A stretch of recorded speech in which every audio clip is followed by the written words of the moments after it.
হে viewers, বন্ধুরা চলে আসলাম আরেকটি নতুন ভিডিও নিয়ে। হ্যাঁ বন্ধুরা, আজকের এই ভিডিওটি আশা করি আপনাদের কাছে খুবই ভালো লাগবে। কারণ বন্ধুরা, অনেক সময় কিন্তু আমরা ইমো, মেসেঞ্জার, হোয়াটসঅ্যাপে চ্যাটিং করে থাকি বা ইমো, মেসেঞ্জার, হোয়াটসঅ্যাপের মাধ্যমে ফটো সেন্ড করে থাকি। তো এর মধ্যে দেখা যায় অনেক সময় আমরা গার্লফ্রেন্ড বয়ফ্রেন্ডের সাথেও কিন্তু ফটো সেন্ড করে থাকি। তো এই ফটোগুলো যদি অন্য কেউ দেখে তাহলে কিন্তু একটু খারাপ দেখায়। তো আজকে আমি আপনাদেরকে দেখাবো কিভাবে আপনারা বয়ফ্রেন্ড বা গার্লফ্রেন্ডের কাছে ফটো সেন্ড করবেন, তাও সেটা পাসওয়ার্ড দিয়ে। হ্যাঁ বন্ধুরা, সেটা কেউই দেখতে পারবে না আপনি ছাড়া, বা আপনি যাকে পাঠাবেন সে ছাড়া। জাস্ট আপনি ছবিটা পাঠানোর পর তাকে একটি পাসওয়ার্ড বলে দিবেন, সেই পাসওয়ার্ডটি দিয়ে কিন্তু সে ছবিটি দেখতে পারবে, না হলে পারবে না। জাস্ট আমি আপনাদেরকে দেখাই। আমি যদি আমার ইমো অ্যাকাউন্টে চলে যাই, ইমো অ্যাকাউন্টে চলে যাওয়ার পর বন্ধুরা দেখেন এখানে একটি ছবি আমি সেন্ড করেছিলাম।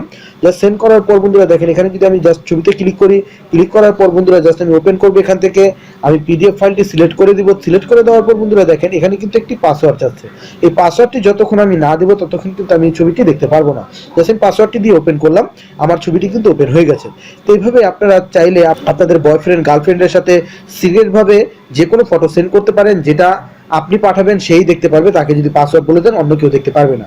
তো বন্ধুরা, এই কাজটি কিভাবে করা হয়েছে সেটা জানতে হলে অবশ্যই সম্পূর্ণ ভিডিওটি দেখতে হবে। তার আগে আপনাদের ছোট্ট একটি রিকোয়েস্ট করবো, এই ভিডিওটিতে এখন একটি লাইক দিয়ে দিন। আর আপনি যদি চ্যানেলে নতুন হয়ে থাকেন তো অবশ্যই চ্যানেলটি সাবস্ক্রাইব করবেন এবং পাশের বেল আইকনটি অন করে সেটাকে অল করে দিবেন। আর সেটা অল করে দিলে কি হবে, আমাদের যত নতুন নতুন ভিডিওগুলো আছে সেগুলো সবার আগে আপনি দেখতে পারবেন। আর যারা অলরেডি সাবস্ক্রাইব করেছেন তাদেরকে অসংখ্য ধন্যবাদ জানাই। তো চলেন বন্ধুরা শুরু করি। তো বন্ধুরা, এই কাজটি করার জন্য আমাদের ছোট্ট একটি অ্যাপ্লিকেশন লাগবে। তো অ্যাপ্লিকেশনটি কিভাবে ডাউনলোড করবেন সেটা দেখিয়ে দেবো ভিডিও শেষে। জাস্ট আমরা অ্যাপসটি ওপেন করব। অ্যাপসটি ওপেন করার পর বন্ধুরা ইন্টারফেসটা এরকম চলে আসবে। চলে আসার পর বন্ধুরা এখানে কিন্তু আমরা প্লাস আইকন পেয়ে যাবো। জাস্ট আমরা প্লাস আইকনে ক্লিক করে দেব। প্লাস আইকনে ক্লিক করে দেওয়ার পর বন্ধুরা আমাদের গ্যালারিটি ওপেন হয়ে যাবে। হয়ে যাওয়ার পর বন্ধুরা জাস্ট আমি ছবিটি সেন্ড করে, আপনাদের যে ছবি প্রয়োজন সেই ছবিটি কিন্তু আপনি পাঠাতে পারবেন। জাস্ট আমি ছবিটি সিলেক্ট করে দিয়ে এখানে ডানে ক্লিক করে দিলাম।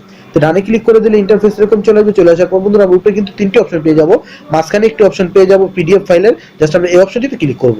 তো ক্লিক করার পর বন্ধুরা ইন্টারফেস এরকম চলে যাবে, ইন্টার পিডিএফ ফাইল নেম। এখানে একটি ফাইলের নেম দিয়ে দিবেন। জাস্ট আপনি যে ছবি যে কোনো নাম দিয়ে দিতে পারেন। জাস্ট আমি পিক লিখে দিলাম। যে কোনো ছবি পাঠান বা যে কোনো নাম এই ফাইলটি দিয়ে দিতে পারেন। জাস্ট আপনি এখান থেকে তারপরে পাসওয়ার্ড দেওয়ার জন্য পাসওয়ার্ড প্রোটেক্টেডে ক্লিক করবেন। ক্লিক করার পর ইন্টারফেসটা এরকম চলে আসবে। এখানে একটি পাসওয়ার্ড দিয়ে দিবেন আপনাদের মন মতো, 0191। আমি 0191 দিয়ে দিলাম। দিয়ে দেওয়ার পর বন্ধুরা জাস্ট আমরা এখান থেকে ওকে করে দিব। তো ওকে করে দেওয়ার পর বন্ধুরা এটা কিন্তু একটি পিডিএফ ফাইলে কনভার্ট হয়ে যাবে। হয়ে যাওয়ার পর বন্ধুরা এখানে কিন্তু আপনারা দেখেন শেয়ারের মতো একটি আইকন দেখতে পারবেন। যা শেয়ার আইকনে ক্লিক করবেন। ক্লিক করার পর বন্ধুরা এখানে ফেসবুক মেসেঞ্জার থেকে আপনার হোয়াটসঅ্যাপ সবকিছুর মধ্যেই কিন্তু আপনি এটা সেন্ড করতে পারবেন। ঠিক আছে বন্ধুরা, জাস্ট আমি ইমোতে দেখিয়ে দিচ্ছি।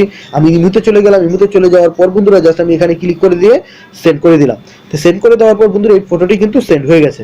তো সেন্ড হয়ে যাওয়ার পর বন্ধুরা আপনার কাজ শেষ। এখন কিন্তু আপনি যাকে ছবিটি সেন্ড করেছেন তাকে শুধু বলে দিবেন যে আমি যে ছবিটি পাঠিয়েছি এই ছবিটার পাসওয়ার্ড এটা। ঠিক আছে বন্ধুরা, তো এটা বলার পর বন্ধুরা সে কিন্তু তার প্রোফাইল থেকে ওপেন করে, ঠিক আছে, ছবিটি জাস্ট ওপেন করে, ওপেন করার পর বন্ধুরা এখান থেকে পিডিএফ ফাইলটি ওপেন করবে। ওপেন করার পর এখানে পিডিএফটি সিলেক্ট করে দিলে বন্ধুরা এখানে একটু লোড নেবে। লোড নেওয়ার পর বন্ধুরা পাসওয়ার্ড চাবে। জাস্ট আপনি যে পাসওয়ার্ডটি দিয়েছিলেন সেই পাসওয়ার্ডটি দিয়ে কিন্তু এখান থেকে ওপেন করলেই সে পারফেক্টলি ছবিটা দেখে ফেলবে। তো বন্ধুরা আশা করি আপনাদেরকে বোঝাতে পেরেছি যে কিভাবে আপনারা প্রিয়জন বা বয়ফ্রেন্ড গার্লফ্রেন্ডের সাথে পাসওয়ার্ড দিয়ে ছবি সেন্ড করতে পারেন। তো বন্ধুরা আশা করি ভিডিওটি ভালো লেগেছে। ভালো লেগে থাকলে অবশ্যই লাইক দিবেন আর শেয়ার করে প্রতিটা বন্ধুকে দেখার সুযোগ করে দিবেন। আর আমাদের এই চ্যানেলটি সাবস্ক্রাইব করে আমাদের পাশেই থাকবেন। তো বন্ধুরা আজকে এখানেই বিদায় নিচ্ছি। আবার নতুন কোনো ভিডিও নিয়ে হাজির হবো। ধন্যবাদ বন্ধুরা।